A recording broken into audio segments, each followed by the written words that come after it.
എല്ലാവർക്കും നമസ്കാരം. ഹൃദ്യം മലയാളത്തിന്റെ പുതിയൊരു ക്ലാസ്സിലേക്ക് സ്വാഗതം. നമ്മൾ ഇത്രനാളും മലയാളം പരീക്ഷകളെ ഫോക്കസ് ചെയ്തുകൊണ്ടായിരുന്നു പഠിച്ചത്. സെറ്റ് ആയാലും നെറ്റ് ആയാലും കേട്ടിട്ടായാലും ഒഴിച്ചുകൂടാൻ പറ്റാത്ത ഒന്നാണ് ജനറൽ പേപ്പറിൽ നമുക്ക് കിട്ടേണ്ട മാർക്ക്. പലപ്പോഴും നമ്മുടെ സബ്ജക്ട് പേപ്പറിൽ നമ്മൾ മാക്സിമം മാർക്ക് വാങ്ങുമ്പോഴും ജനറൽ പേപ്പറിൽ മാർക്ക് കുറഞ്ഞു എന്ന കാരണം കൊണ്ട് നമ്മൾ അല്പം പിറകിലാവാറുണ്ട്. ജനറൽ പേപ്പറിലും സബ്ജക്ട് പേപ്പറിലും മാക്സിമം മാർക്ക് വാങ്ങിയാൽ മാത്രമേ നമുക്ക് JRF പോലുള്ള ലക്ഷ്യത്തിൽ എത്താൻ സാധിക്കുകയുള്ളൂ. അപ്പോ നിങ്ങളുടെ ഒക്കെ അഭ്യർത്ഥന മാനിച്ചുകൊണ്ട് നമ്മൾ ജനറൽ പേപ്പർ കൂടി എടുക്കാൻ ആരംഭിക്കുകയാണ്. അപ്പോ നിങ്ങൾ എല്ലാവരും നമ്മുടെ കൂടെ തന്നെ വരിക. ബേസ് തൊട്ട് നമുക്ക് മെല്ലെ മെല്ലെ മുകളിലോട്ട് കയറി പഠിക്കാൻ സാധിക്കും.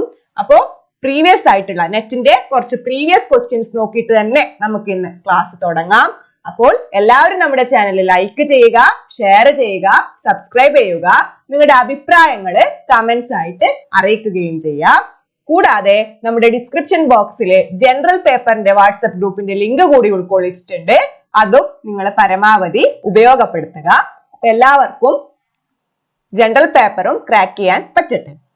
ഇതിൽ ആദ്യത്തെ ചോദ്യം വളരെ എളുപ്പമുള്ള കുറച്ച് ചോദ്യം മാത്രമേ ഇന്ന് ഉൾക്കൊള്ളിച്ചിട്ടുള്ളൂ. Which of the following learner characteristics is highly related to effectiveness of teaching? Which of the following learner characteristics is highly related to effectiveness of teaching? Teaching aptitude എന്ന ഭാഗത്ത് നിന്ന് വന്ന ചോദ്യമാണ്. ടീച്ചിങ് പ്രൊസീജിയർ, ടീച്ചിങ് എഫക്റ്റീവ് ആവണമെങ്കിൽ താഴെ കൊടുത്തിരിക്കുന്ന 4 ഓപ്ഷൻസിൽ ഏതാണ് ഏറ്റവും പ്രധാനം, അല്ലെങ്കിൽ ഏറ്റവും കൂടുതൽ നമ്മൾ പരിഗണിക്കേണ്ടത് ഏതാണ്?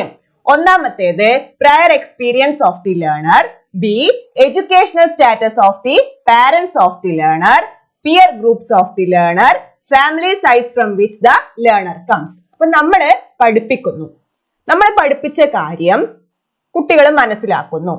ആ മനസ്സിലാക്കൽ പല ഘടകങ്ങളെ ആശ്രയിച്ചിരിക്കും.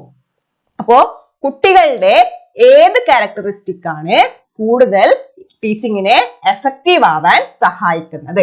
ആദ്യത്തേത് prayer experience of the learner. നമ്മൾ പഠിപ്പിക്കുന്ന വിഷയത്തെ കുറിച്ച് കുട്ടിക്ക് മുൻപ് തന്നെ ധാരണയുണ്ടെങ്കിൽ അത് എന്ത് ചെയ്യും? നമ്മുടെ ഈ ടീച്ചിങ് ലേണിംഗ് പ്രോസസ്സ് എളുപ്പമാക്കും. കുട്ടിക്ക് കുറച്ച് അറിയുന്നത് കൊണ്ട് അത് പഠിക്കാൻ കുട്ടിക്കും പഠിപ്പിക്കാൻ നമുക്കും എളുപ്പമായിരിക്കും. അപ്പം വളരെ എളുപ്പത്തിൽ തന്നെ നമുക്ക് മനസ്സിലാക്കാം prayer experience of the learner ഇതിന്റെ ആൻസർ ആവാൻ സാധ്യതയുണ്ട്. ഇനി നമുക്ക് ബാക്കി 3 ഓപ്ഷൻസ് കൂടി നോക്കാം. Educational status of the parents of the learner.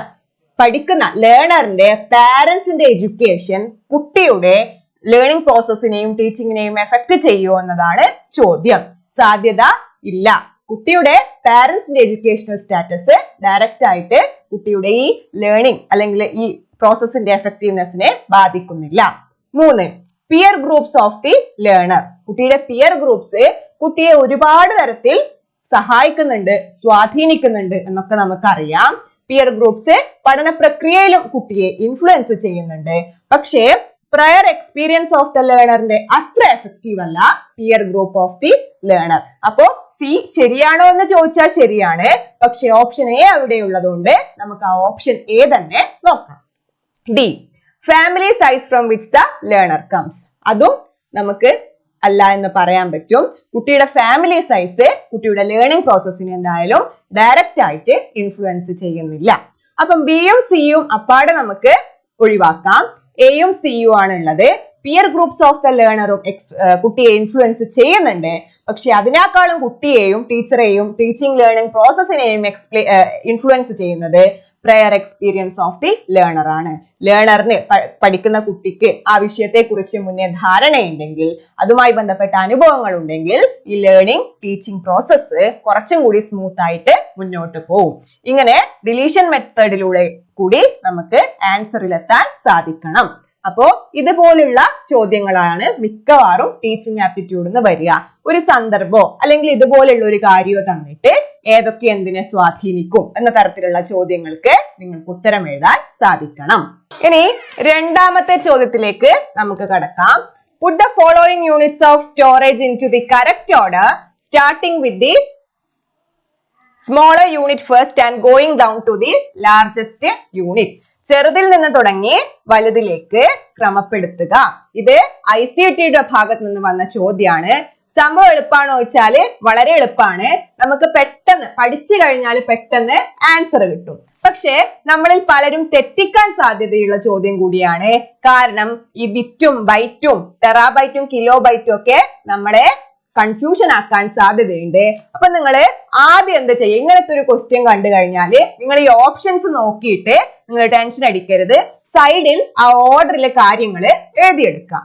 അപ്പൊ ആദ്യമായിട്ട് ഇതിൽ ഏറ്റവും ചെറുത് ഏതായിരിക്കും? അതെ, നമുക്കറിയാം ബിറ്റ് ആണ്. ബിറ്റ് എന്ന് ആദ്യം എഴുതി വെക്കാം പേപ്പറിന്റെ സൈഡില്. അടുത്തത് നിബിൾ എന്ന് പറഞ്ഞാൽ എന്താ? 4 ബിറ്റ്സ് കൂടുമ്പോഴാണ് ഒരു നിബിൾ ആവുന്നത്. പക്ഷെ ഓപ്ഷനിലെ നിബിൾ ഇല്ല. അതുകൊണ്ട് ബിറ്റ് കഴിഞ്ഞിട്ട് 8 ബിറ്റ് ചേരുന്ന ബൈറ്റ് നമുക്ക് എഴുതി വെക്കാം. അതായത് ആദ്യം ബിറ്റ്, അത് കഴിഞ്ഞ് ബൈറ്റ്. ഇനി അടുത്തത് കിലോ ബൈറ്റ്. ബിറ്റ് കഴിഞ്ഞാല് കിലോ ബൈറ്റ് ആണ്. അത് കഴിഞ്ഞ് മെഗാബൈറ്റ്, അത് കഴിഞ്ഞ് ജിഗാബൈറ്റ്, പിന്നെ ടെറാബൈറ്റ്. ഈ ഓർഡർ നിങ്ങൾ എഴുതി വെക്കാം. ഇതിൽ നിന്ന് നിങ്ങൾ ഉത്തരത്തിലേക്ക് കടക്കുക. അപ്പൊ ആദ്യം തന്നെ ഇത്തരം ക്വസ്റ്റ്യൻസ്, കൺഫ്യൂസിംഗ് ആയ ക്വസ്റ്റ്യൻസ് കണ്ടാല് പെട്ടെന്ന് കയറി നിങ്ങൾ ഓപ്ഷൻസ് നോക്കരുത്. നിങ്ങൾക്ക് അറിയുന്ന കാര്യങ്ങള് ആ ഓർഡറിൽ സൈഡിൽ എഴുതി വെക്കുക. അതിനുശേഷം ക്രമപ്പെടുത്തിയിട്ട് ആൻസറിലേക്ക് പോവുക. അപ്പോ നിങ്ങൾക്ക് 4ാമത്തെ ഓപ്ഷനും 3ാമത്തെ ഓപ്ഷനും കാണുന്നില്ല. നമുക്കത് പരിഹരിക്കാൻ തൽക്കാലത്തേക്ക്. ആദ്യത്തേത് ഓപ്ഷൻ എഫ് ബിറ്റ്, അത് കഴിഞ്ഞാൽ ഓപ്ഷൻ ബി ബൈറ്റ്, അത് കഴിഞ്ഞ ഏതായിരിക്കും? നിങ്ങളൊന്ന് നോക്കിയേ, നമ്മളിപ്പോ എഴുതി വെച്ച ആ ലിസ്റ്റ് ഒന്ന് നോക്കിയേ. അടുത്തത് ബൈറ്റ് കഴിഞ്ഞാൽ കിലോ ബൈറ്റ്സ്. അപ്പോ F B A, F B A. അതുകൂടി കഴിഞ്ഞാല് megabyte, F B A C. അങ്ങനെ വരുന്ന 2 ഓപ്ഷൻസ് ആണ് നമുക്കുള്ളത്. ഓപ്ഷൻ 1ഉം ഓപ്ഷൻ 2ഉം, എഫ് ബി എ സി. ഇനി ഡിയും ഇയും നമുക്ക് നോക്കാം. ടെറാബൈറ്റും മെഗാബൈറ്റ് കഴിഞ്ഞ് GB ആണ് വരുന്നത്. അത് കഴിഞ്ഞാണ് TB അല്ലെങ്കിൽ ടെറാബൈറ്റ് വരുന്നത്. അപ്പോ bit, byte, KB, MB, GB, TB ഈ ഓപ്ഷൻ ആണ് നമ്മൾ ഫോളോ ചെയ്യേണ്ടത്. അപ്പൊ നമുക്ക് ഉത്തരം കിട്ടും. ഓപ്ഷൻ 2 ആണ് ആൻസർ. ഒന്നുകൂടെ പറയാം. Bit, byte, kilo byte, megabyte, GB and TB. അപ്പോ ഓപ്ഷൻ 2 ആണ് ആൻസർ. നിങ്ങൾ ഇങ്ങനെ വേണം ഇത്തരം ചോദ്യങ്ങൾക്ക് ഉത്തരം ചെയ്യാൻ. അടുത്ത ക്വസ്റ്റ്യൻ, CBCS is അതിന്റെ ഫുൾ ഫോം ആണ്. A choice based credit system, B credit based choice scores, C criteria based choice system and option D criteria based creditable scores. എന്താണ് ഇതിന്റെ ആൻസർ? CBCS നിങ്ങൾ കേട്ടിട്ടുണ്ടാവും, എന്തായാലും കോളേജിൽ നിന്നും സ്കൂളിൽ നിന്നും ഒക്കെ പറയുന്നത് കേട്ടിട്ടുണ്ടാവും. പത്രത്തിലൊക്കെ നിങ്ങൾ ഇതുമായിട്ട് ബന്ധപ്പെട്ട വാർത്തകൾ വായിച്ചിട്ടുണ്ടാവും. എന്താണ് CBCS? അതിന്റെ ഫുൾ ഫോം എന്താണ്? ഇവിടെ ഓപ്ഷൻ എ ആണ് correct answer. Choice based credit system ആണ് CBCS. അപ്പൊ CBCS എന്താണ് എന്ന് നമുക്ക് ഒരു ചെറിയ ധാരണ ഉണ്ടാക്കി വെക്കാം. കാരണം അടുത്ത പരീക്ഷയ്ക്ക് ചിലപ്പോ അതായിരിക്കും നമ്മളോട് ചോദിക്കുന്നത്. എന്താണ് ചോയ്സ് ബേസ്ഡ് ക്രെഡിറ്റ് സിസ്റ്റം? ഇവിടെ കുട്ടികൾക്ക്, വിദ്യാർത്ഥികൾക്ക് അവരുടെ സ്കൂളിലായാലും കോളേജിലായാലും അവർക്ക് ഇഷ്ടമുള്ള സബ്ജക്ട് ചൂസ് ചെയ്ത് തെരഞ്ഞെടുത്ത് പഠിക്കാൻ പറ്റും. അതിനെയാണ് ചോയ്സ് ബേസ്ഡ് ക്രെഡിറ്റ് സിസ്റ്റം എന്ന് പറയുന്നത്. ഓരോ പേപ്പറിനും നിശ്ചിത ക്രെഡിറ്റ് കൊടുത്തിട്ടുണ്ടാവും. അതിൽ നിന്ന് നമുക്ക് ഏതാണോ താല്പര്യം അത് തെരഞ്ഞെടുത്തുകൊണ്ട് പഠിക്കാം. ഇവിടെ ഫ്ലെക്സിബിലിറ്റി കൂട്ടുകയാണ്, ഈ പ്രോസസ്സിന്റെ ഫ്ലെക്സിബിലിറ്റി കൂട്ടുകയാണ്. പിന്നെ ഗ്രേഡ് ആയിരിക്കും നൽകുക, മാർക്കിന് പകരം ഗ്രേഡ് ആയിരിക്കും ഓരോ പേപ്പറിനും നൽകുക. ഇതാണ് ചോയ്സ് ബേസ്ഡ് ക്രെഡിറ്റ് സിസ്റ്റം. പ്രധാനപ്പെട്ടതാണ്.